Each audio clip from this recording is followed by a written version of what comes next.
You can meet two people who say almost the exact same thing, and somehow trust one of them instantly while feeling weird about the other. Sometimes that judgment happens before either person has even finished their first sentence. And the strange part is, you usually think you chose that opinion consciously. You probably didn't. Your brain is constantly making tiny judgments before you have time to think about them. A face looks familiar. A voice sounds warm. Someone reminds you of a person you used to like. Or someone reminds you of a person you absolutely couldn't stand. None of that has to be obvious. You might just walk away thinking, I don't know why, but I like them. Or, something about them feels off. And then your conscious brain starts doing something interesting. It looks for reasons to explain a decision that may already have been made. If you already like someone, the same joke can seem funny. The same confidence can seem attractive. The same silence can seem mysterious. But if you already dislike them, that joke can feel annoying. The confidence can feel arrogant. The silence can feel awkward. Same behavior, completely different interpretation. And this can happen frighteningly fast. People can form impressions of faces in fractions of a second. That does not mean those impressions are accurate. It just means your brain is extremely fast at creating them. And that makes sense. Your brain is not going to carefully investigate every person you meet before giving you any feeling about them. It uses shortcuts. Does this person seem safe, familiar, friendly, threatening? Most of the time, you never consciously hear those questions. You just feel the answer. And then there is another layer. Your past quietly changes what feels familiar. Imagine someone speaks in a way that reminds you of a person you trusted for years. You may feel comfortable around them faster. Someone else reminds you of a person who treated you badly. You might immediately feel uncomfortable, even though this new person has done absolutely nothing wrong. Your brain does not need to tell you, this person reminds me of someone from 6 years ago. It can simply give you a feeling. And because the feeling feels real, you assume it must be about the person standing in front of you. Sometimes it is.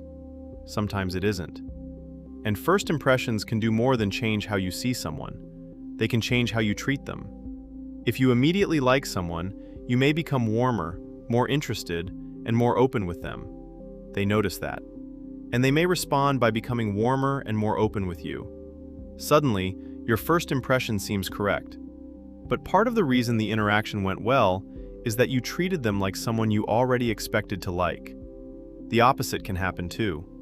If something about a person makes you distrust them immediately, you may become quieter, more distant, or less friendly. They feel that distance, so they become more distant too. And now your brain gets to say, see, I knew something was off. Sometimes a first impression does not just predict an interaction, it helps create it. And there is another problem. Confidence is not the same thing as accuracy. A feeling can be incredibly strong and still be wrong. Your brain can give you a very convincing, I just know I don't trust this person. But the strength of that feeling does not tell you where it came from. It could be something real you noticed, or it could be familiarity, a past experience, a tiny cue your brain interpreted incorrectly. And once that first impression exists, it can affect what happens next.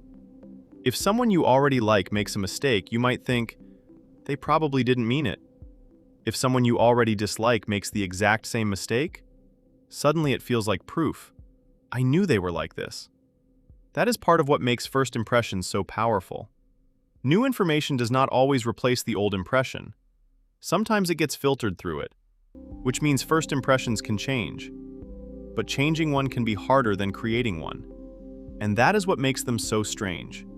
They are not completely random, but they are also not objective. They are a mixture of what is actually in front of you and everything your brain brought into the room with it. And the other person is doing the exact same thing to you. Before they know what you care about, what you have been through, whether you are kind, funny, loyal, difficult, shy, or confident, their brain has already started building a version of you. Maybe from your face, the way you speak, the way you react to them. A version of you begins forming before they actually know very much about you. And that is probably worth remembering the next time you instantly love or hate someone you just met. That feeling might be telling you something about them. But it might also be telling you something about your own brain. Humans are much stranger than they look. That is what Mindward explores. If you learn something new, a like genuinely helps the channel reach more people. Thanks for watching.